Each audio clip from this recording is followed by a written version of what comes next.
FB International, Fiston Bassende, agence de fret maritime pour Paris en France, à destination de Kinshasa RDC. Tous vos colis, envoi express, envoi normal, conteneurs et autres. Confiance Nabisso na FB International. Fiston Bassende, en région parisienne, au 40 rue Jean Rossard, 77 380 Comble-la-Ville, en France.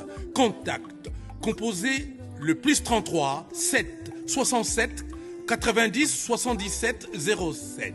Et à Kinshasa RDC, votre contact au 72 avenue Maringa, commune de Kassavubu, référence à Sosa Chaba. Téléphone plus 243 89 89 11 402. Le fret maritime. Ezali Mosala ya FB International. Fiston Bassende. Allez vite, vite, mais alors très vite chez FB International. Fiston Bassende.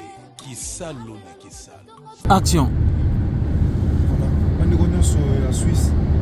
Aux environs, aux occasions de la Nabisso. Tout ça déjà dans la Suisse. Parce que les autres ont pensé que pasteur Oyate, papa de la foi Oyate, il y a qui déjà tout ça déjà dans la Suisse. Tout ça sillonné. On a mis tout ça, on a 14h le lot, samedi 21 décembre et dimanche 22. Tout ça à Lausanne. Tout ça à Lausanne. On a bien Simino, papa, maman, frères et sœurs. C'est la pinata, vous savez, tout ça à la fin de l'année. Dans le Kolobalobi, tout ça a 2 milliers de souka. Or, la Bible dit la fin d'une chose, il faut mieux que son commencement. Or, sur le mois de décembre, ils ont composé dans le nombre 12. Alors, nombre 12, ils ont composé dans 2 chiffres. Chiffre 1 et chiffre 2. Sur cette addition, et puis ça y est, chiffre 3. Or, chiffre 3, c'est la résurrection. Ce qui veut dire, Oyo et Simba qui était en janvier, en février, et Koufaki, Nzamba ko résistant lokola, a résistant qui Ningana et Lazare, a ko c'est quoi? Parce que chiffre 3 est la résurrection. Nzamba n'a pas ça sur quoi, tu vas aller foi, on aller confiance, pour te bénir foi. Les lolis camions sont malins, moi que ça la manavia mutu. Batu ba olo baka Isakis. Or, si tu réalises, il fallait que tu aies kiss tant sous ton bossani. So moi si moi aboti to lo bakis parce que sémence papa pesi pa ya maman et 8 ans et sali loboko lokolo ba parti nyonso ya corps et mutu lokola ngana to bimi na nzela ya bomwasi. C'est quel miracle. Mais to mona moté so moninga na zui musala zui libala vie chrétienne et mati ministère to lobi ezaki sinon raison pour laquelle Zamba komi na posa bandeko il y a bateau pour saler confiance au bengi foi pour assaler la bango bolam. Raison pour laquelle nous avons à cause de la foi. À cause de la foi, tous qui na Genève, tous qui na Berne et le lot tous na Lausanne et na katia centre évangélique de la foi en Christ CFC. Tous banana mo 14 heures. Papa maman, ezali kamwa kondima. Vous savez, la Bible dit si vous aviez de la foi, dirait à cette montagne, déplace-toi de là et va te jeter dans la mer. Soroche tembete, onimi o lobby et kokisama, au monamo et kokisama. Allez-y lire, mes bien-aimés dans le Seigneur, dans Marc chapitre 11, verset 23-24. S'il faut au kitali sous une déconanga, ok, dans Galates chapitre 4, verset 2, Bible lobby, car cette bonne nouvelle qui nous a été aussi annoncée, aussi bien qu'à eux, mais la parole qui leur fut annoncée ne leur servit de rien. Pourquoi? La Bible dit parce qu'elle ne trouva pas de la foi chez ceux qui l'attendirent. Lorsque la parole ne trouve pas la foi, lorsque la vie d'une personne n'a pas la foi, bien aimé, tu peux monter dans des montagnes de prière, tu peux faire des séances de prière, des séances de prière. Laisse-moi ou laissez-moi vous dire, bien aimé dans le Seigneur, vous n'aurez aucune solution à vos problèmes. Raison pour laquelle moi je vous invite. Je suis ici en Suisse pour vous appeler, pour vous dire, bien aimé dans le Seigneur, venez ce soir à 14h. On est aujourd'hui samedi 21. On va finir demain dimanche 22 à 14h. Pour beaucoup plus de contacts ou de précisions, n'hésitez pas à appeler le numéro que vous avez trouvé au bas de vos écrans, c'est cette chaîne de télévision que vous nous suivez. Bien aimé, vous pouvez appeler et on va vous donner beaucoup plus de précisions sur l'adresse. Donc nous sommes à Suisse, précisément à Lausanne. Papa, maman, venez parce qu'on a besoin de vous. Venez partager ensemble avec nous. C'est bon moment de fin d'année. Eza matea nanga suka na Europe. Tona libanda mboka. Il va nous évangile c'est pour salobi. Eza matea nanga suka onanga na hotel awa. Na 2024 na étranger. Saisir cette opportunité.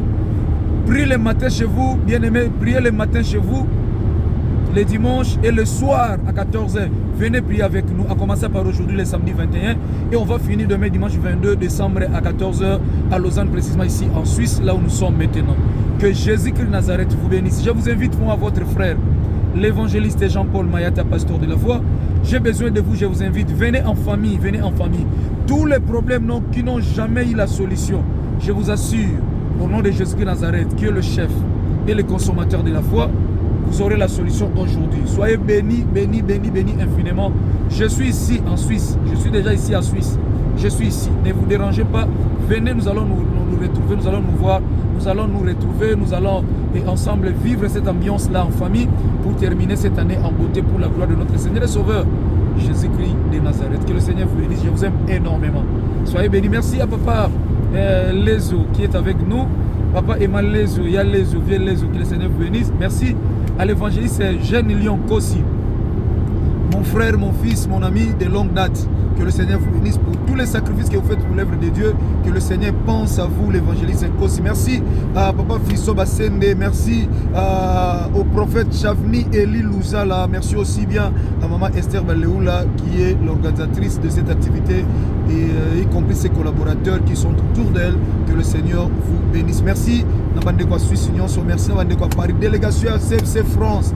Je vous aime énormément. CFC France. Merci à vous, les chantres, les protocoles, tous les bakambi, tous les responsables, tous les fidèles. Il y a CFC France pour la délégation. Quand on s'occupe de calamité à 14h, quand déjà il y a activité. Encore une fois de plus. Encore une fois de plus, s'il vous plaît. Encore une fois de plus. Que les œuvres de Jésus de Nazareth, je déclare, vous imposent à la réussite. Soyez bénis. À cause de la foi, CFC Suisse pour la première fois aujourd'hui samedi 21 et dimanche 22 décembre à 14h à Genève. Soyez bénis au nom de Jésus de Nazareth, notre Seigneur et Sauveur. Merci beaucoup.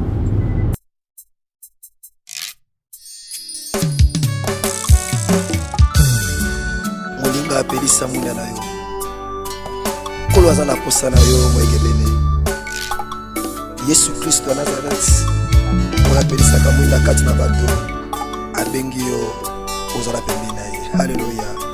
Moninga apelisa mwinda na yo. Moninga apelisa mwinda na yo mosusu alanda yo. Moninga apelisa mwinda na yo mosusu alanda yo. Moninga apelisa mwinda na yo. Moninga apelisa mwinda na yo mosusu alanda yo. Moninga apelisa mwinda na yo mosusu alanda yo. Alanda yo.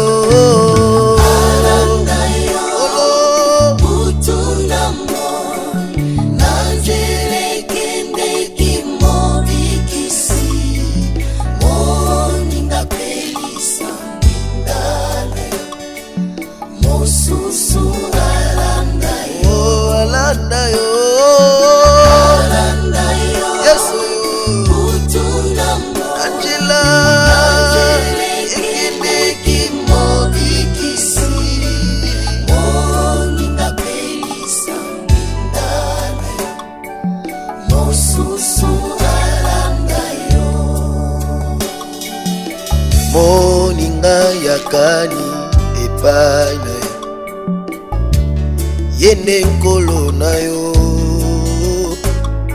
Moninga yakani epai na ye yende nkolo na yo. Moninga yakani epai na ye. Moninga yakani epai na ye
akufelaki ngai na ekoloso naende nazwi lobiko masiya lingi ngai mingi tikana yembela yensembo yo akufelaki ngai na ekoloso naende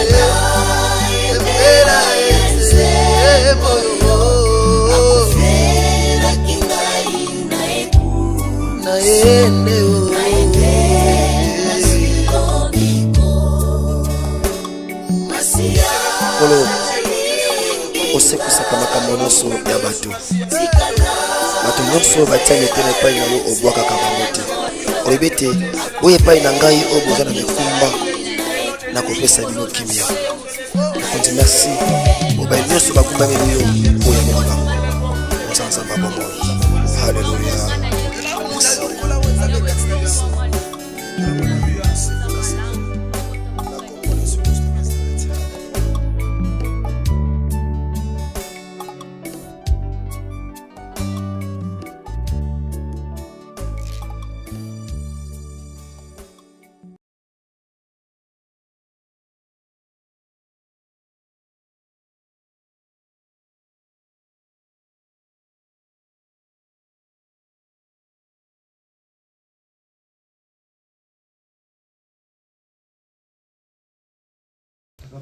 Merci.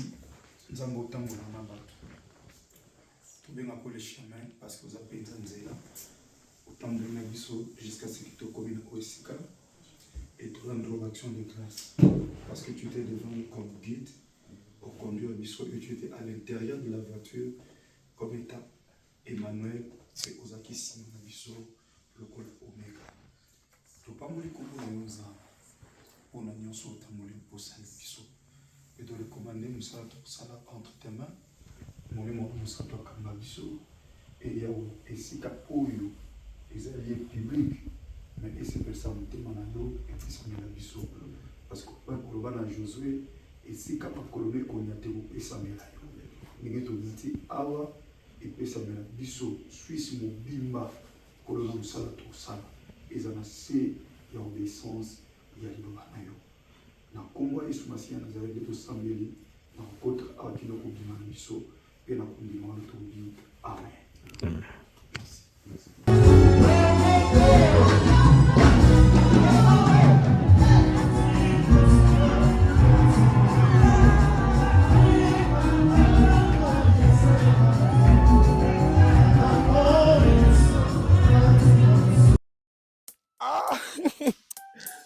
Zambe nasali mokilio nini nzambe na ngai na kimi kichasa makambu na yabe awa na poto makambu nzambe nazongi suna mboko yo biloko ekei bakoli ekei ngai bakoli na ngai siko na zonga kichasa eloko nini nzambe papa na ngai likamni da bakosi mais likamni bozolela yo mona nzela osanga na mboko yo mais benga na sanga na mboko nga fina nga makambu na makambu nini lisusu dadi na yaki poto na kimi bapasi Kinshasa bana poto basungi nga bakabeli nga babiloko ndenge na ndenge ba congélateur ba télévision oyo basokolaka bilamba wana bakabeli ngai bamemi nga na agence moko balobi otie lelo ekomi lelo yaya natiki biloko nabenga na Kinshasa ekomi tokoma place balakisaki biso kuna agence yango ezalaka agence te lupango ya bato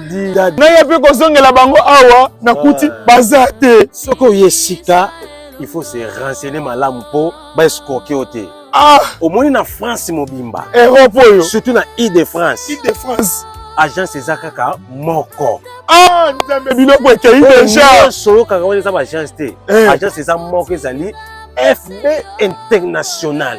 FB International. Donc toto ba FB International cela veut dire Fiston Basende.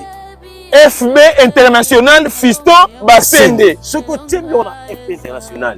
Yebaka yango soko tie biloko na yo lala pongisa na mutema kokita. Pourquoi? Parce que okozwa biloko no ya kokoka. Biloko nyonso basoke loko moko te ya mutu. Soko te dadi beskoke yo FB International yango awa. Siko biloko esekei atolakisi nga FB International yango. Nango suka wapi? Nzambe na ngai. Pourquoi makambo ezolanda biloko esekei tala erne komona FB International. Nzambe na ngai. Mutuka na cheki ekei ngai. Komi tungisa mate.